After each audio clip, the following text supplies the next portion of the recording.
So what drew you to 3D printing? When you started this company, did you imagine that you'd be doing printing for film? We always enjoyed making stuff with our hands. We always grew up enjoying creating things, DIYing anything we can. And 3D printing was the thing that was kind of the pinnacle of DIYing at the time that we got it. So that's probably the main thing that drew us in. And no, we didn't think that film was going to be even any part of what we're doing. That was definitely something that we had no idea was going to be a big segment on what we do. When we first started getting orders for that, we thought it was, oh, okay, what an unusual thing. Didn't think that this was going to take it anywhere. Did 1, did 2, 3, 4, and 5, and it just kept going. So yeah, it is a pretty awesome thing that we were able to kind of be able to find that niche and really be able to focus our kind of services for that. Working with you on these projects has been great fun for me, and I've learned tons. What's different about working on film than you would have thought about? The main thing is probably the speed that we have to work at. I think everything that we do for film industry, it has to be done yesterday. But the good thing about what we do is that speed really is one of the most biggest kind of competitive advantage that we can get going for a lot of the stuff that we create. We have a ton of machines here, so we can fire up how many ever printers we need. And yeah, we can meet a lot of the crazy deadlines that you guys require. Now with film, do you find that you get to do a little more? Because I rely a lot on you for your creative input, for your design input. Mm-hmm. You know, it's generally we're coming to you with, it's more of a sketch on a napkin kind of idea. Yeah. And it's like, what can you make us? Yeah, that's really all we need. We've worked together for what, like 5-6 years. After a few projects, you kind of start kind of figuring out the kind of like the design that you're after. So really all we really need is a couple of reference photos. If you're able to bring like a physical product, even better, so then you can kind of mark out what you want to change. For us working with directors, having this rapid prototyping, mm-hmm. being able to get an idea, get a reference photo to the director approves that, we give it to you, yeah. you print something up, we bring it back, and then between the production designer and the director, they can make whatever changes they want, and it's so easy for us to bring back with another variation. That is huge in the world of making props for film. I can't even imagine what it was like before. It must have been... maybe you could tell me a little bit about like how things usually get made. I assume that a lot of that stuff was made by hand. And then if any changes you want to make, you would probably have to recreate it, right? Yeah.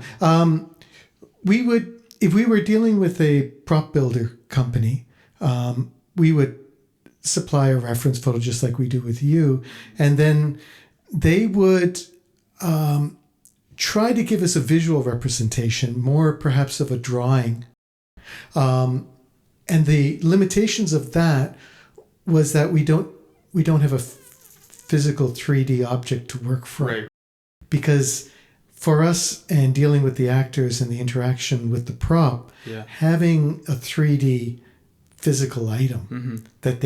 that we can hold and the director can hold and get a sense of its size, right. and then be like, and very often be like, right, this feels a little too big exactly. in their hand. Yeah. Go 15% smaller. Yeah. Those fine adjustments yeah. are huge, which you wouldn't really get that information until you've well into the building process. Exactly. Yeah. And then to make changes at that point right. becomes much more difficult. Yeah. I think that's a big thing. A lot of times when you draw things out on the computer and when you're just looking at it on a screen, it's so hard to visualize how big or small things are. And we've run into a fair thing of that where people would get a ruler, be like, oh, okay, like 12 inches. I think, 12 inch sounds about right. You print it out and it's like, oh my God, this is way too big. And another thing, when you're scaling things back, when you're scaling things in a 3-dimensional way, like 20% smaller doesn't sound like a lot, but 20% smaller in real life, when you compare it side by side, it looks way smaller than a 20% reduction. So they'll probably go back, so when we do a 20% smaller scale, they'll probably just kind of settle with like a 10%. I like to call it the secret weapon that we use with you, is to be able to find, like to go onto some websites and find a 3D file of an object that we're trying to make. To find out that there is 3D files of almost everything. in existence out there, and that you can then take those, which saves a huge amount of time, and then use that as a starting point. And I'm sure at that point there's still a lot of processing because they haven't been optimized for exactly. Yeah, I mean, similar to the thing with when we receive architectural models, a lot of the files that are online, just 3D models, they're for visual representation only. So whether that be when people are purchasing these files, they're importing it into just like a digital scene that they're trying to create, but only for what you're kind of seeing on the screen, not to kind of bring it to real life through a 3D printer. And these files, they have very different kind of processes in how you prep the file. When you're just trying to use it on the computer screen, you don't really have to worry about a lot of things that you would have to otherwise worry about when you're trying to print it out. But because we have so much experience in creating these files, we call it optimization for 3D printing and having it print ready. It's a pretty seamless process for us. Let's talk a little bit about how many machines you have here and what types. So we specialize in two main 3D printing methods. One is FDM, fused deposition modeling, and SLA. So that's like a resin printer. So FDM is probably one of the more common 3D printers a lot of people are kind of familiar with, that uses a plastic spool and then it just kind of feeds it through a hot end, draws bunch of lines over and over again until eventually it creates a 3D model.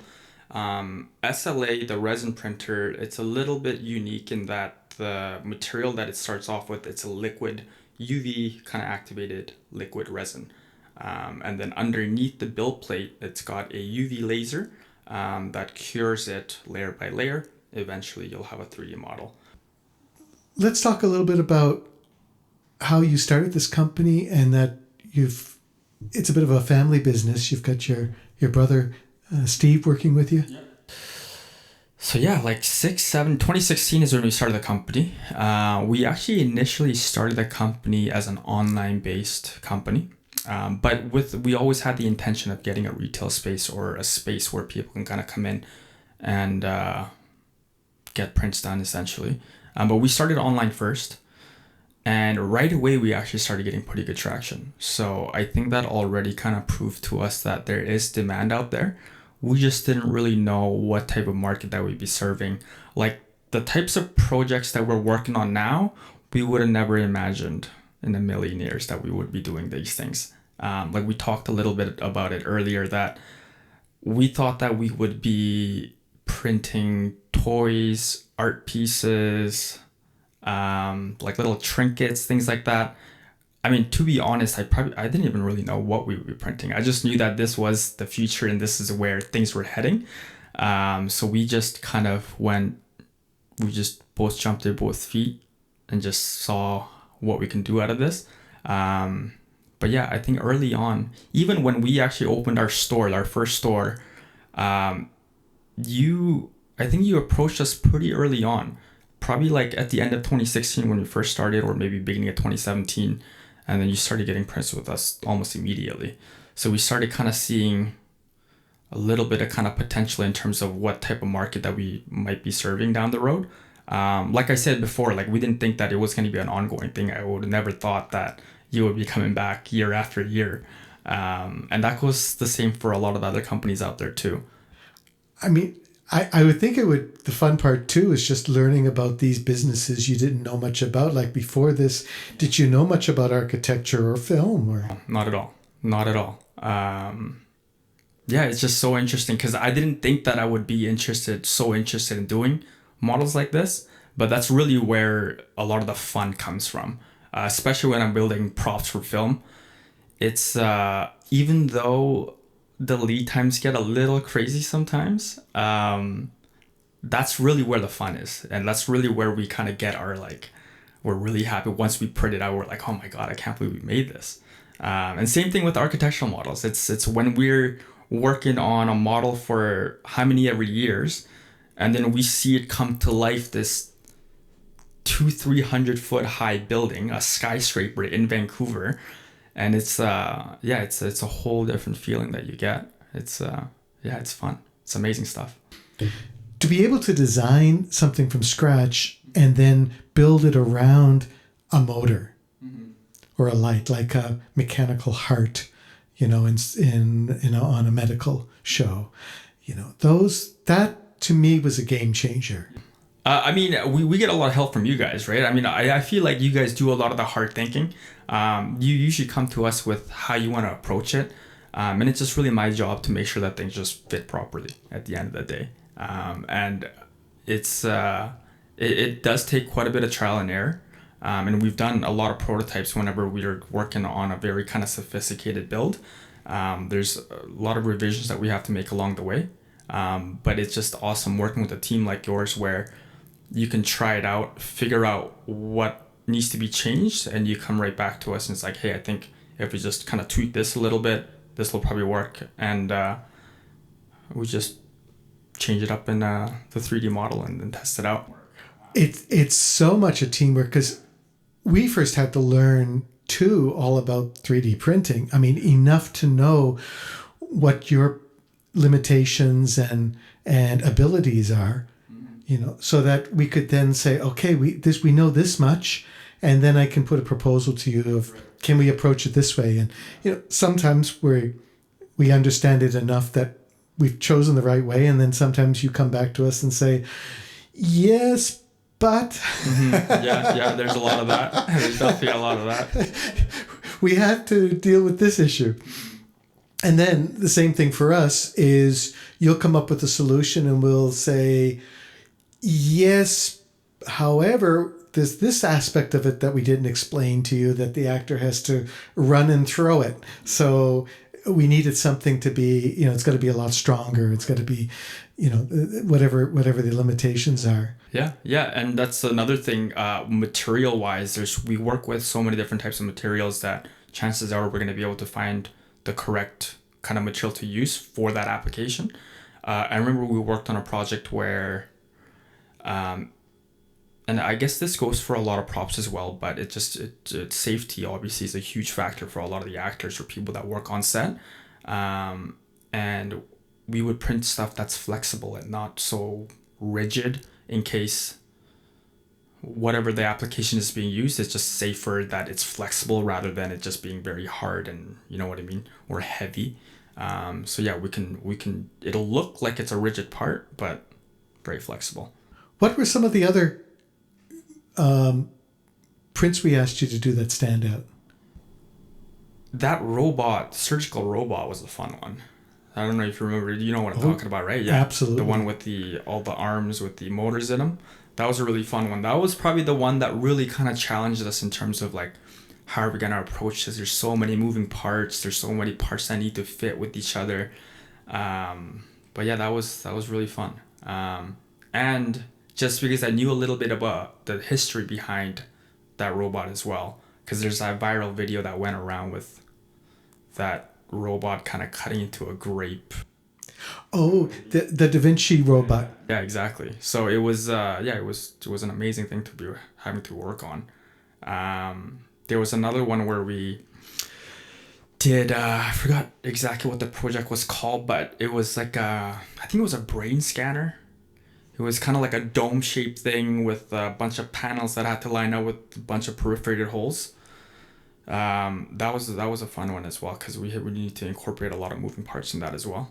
And just having to print, because it was so large that we had to print them all in separate pieces, and then eventually having to just kind of glue everything together. But yeah, I mean, yeah, everything's pretty interesting and fun. Cool. The future seems like it's going to be pretty exciting with new things like MIT, I think, working on 4D printing. Yeah.